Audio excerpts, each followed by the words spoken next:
Olá, turma! Como é que vocês estão? Espero que vocês estejam todos bem. E aí, preparados para mais uma aula de língua portuguesa? Vamos pegar o material de vocês, o livro, o caderno, o lápis. Vamos procurar um lugar aconchegante da casa e vamos dar início à nossa aula. E aí, pegaram o material de vocês?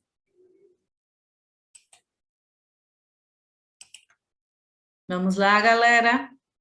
Pegue o material de vocês, o livro, o caderno, a borracha, o lápis, e vamos já iniciar a nossa aula. Nossa aula de hoje, nossa aula de língua portuguesa.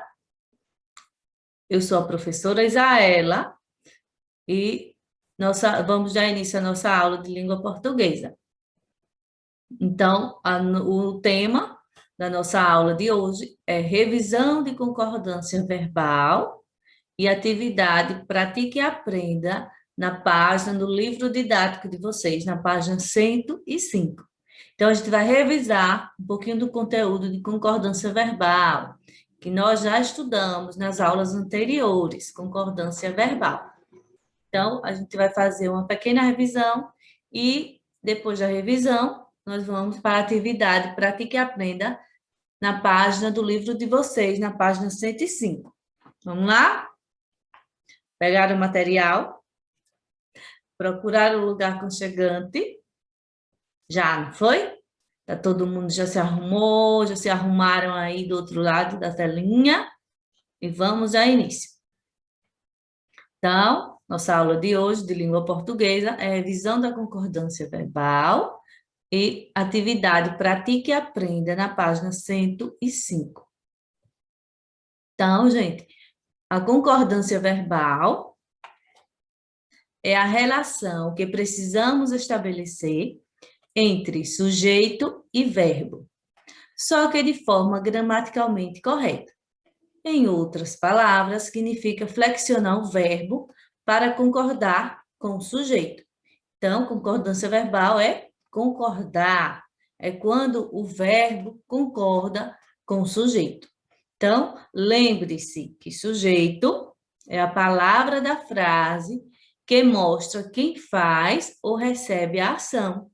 Então, sujeito é a palavra da frase que mostra quem faz ou recebe a ação. E o verbo, professora, quem é o verbo? O verbo é a palavra que expressa qual é essa ação.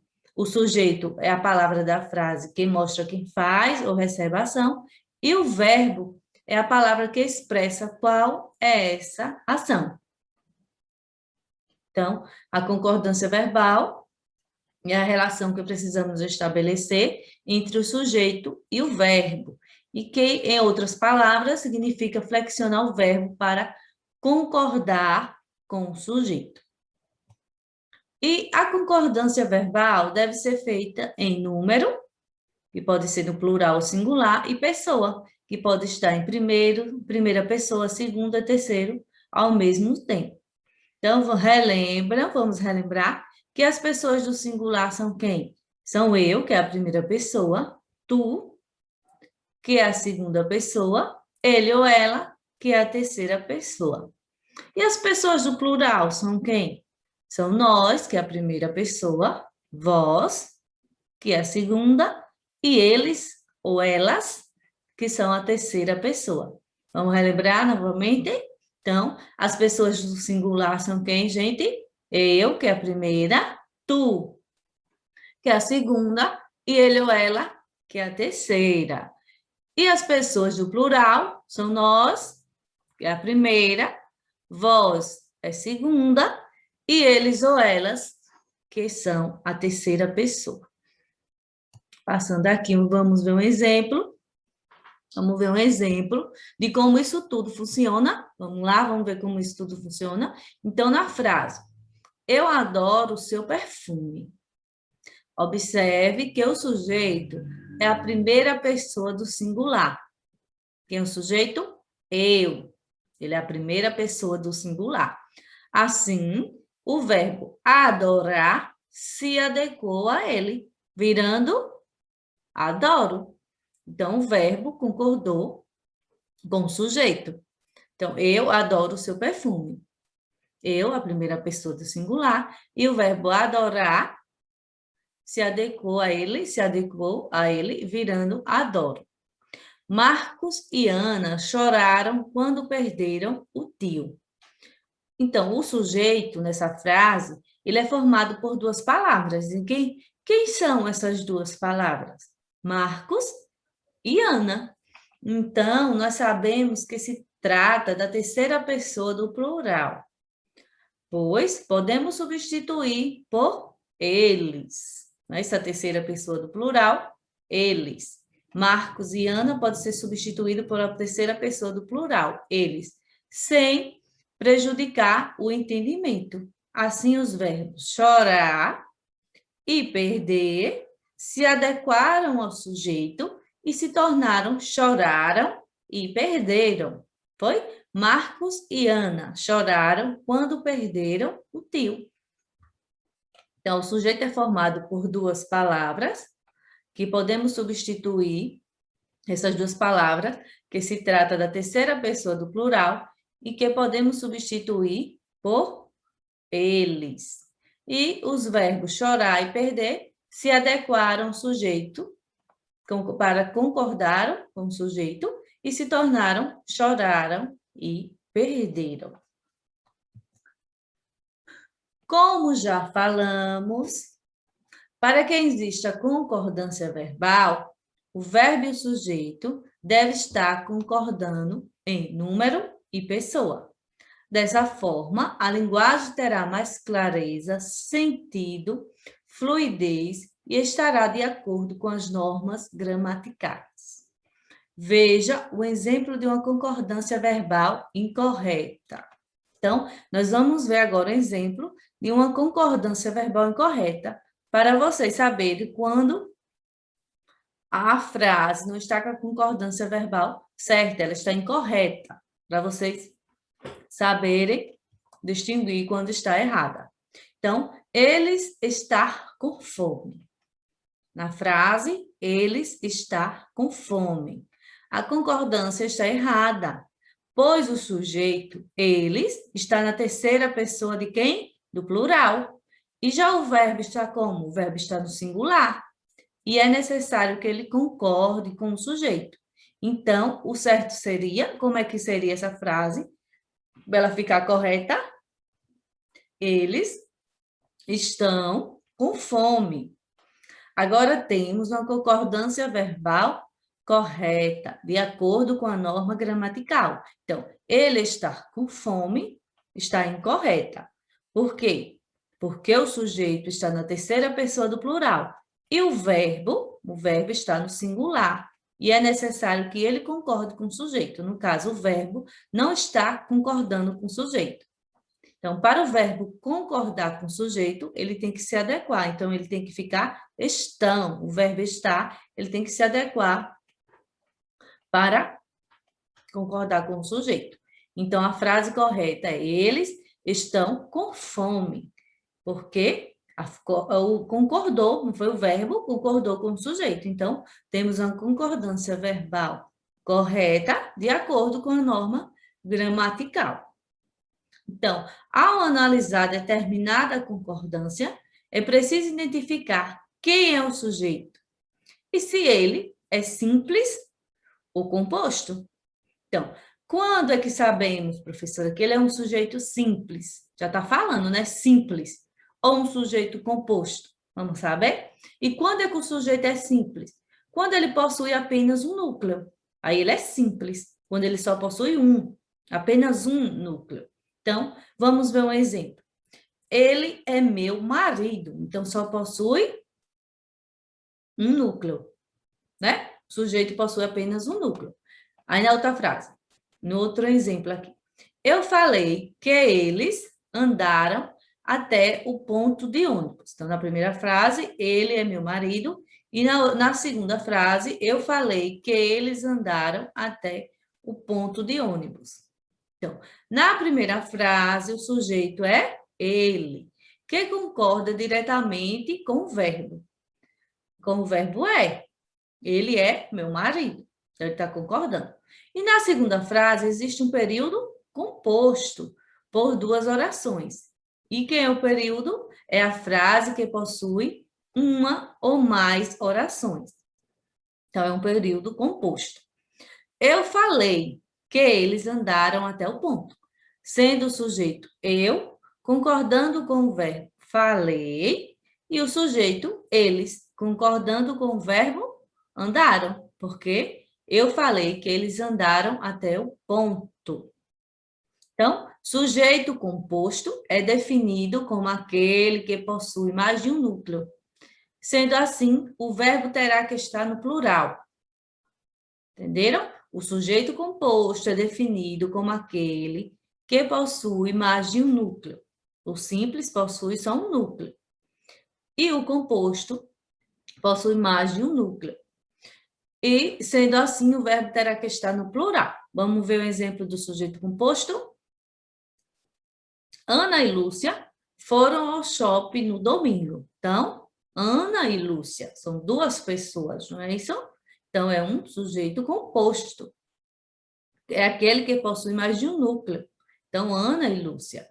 Leões e zebras são animais que vivem na selva. Então, leões e zebras. No primeiro exemplo, o sujeito é formado por dois núcleos. Quem são esses dois núcleos, gente? Hein, galera? Quem são esses dois núcleos? Ana e Lúcia.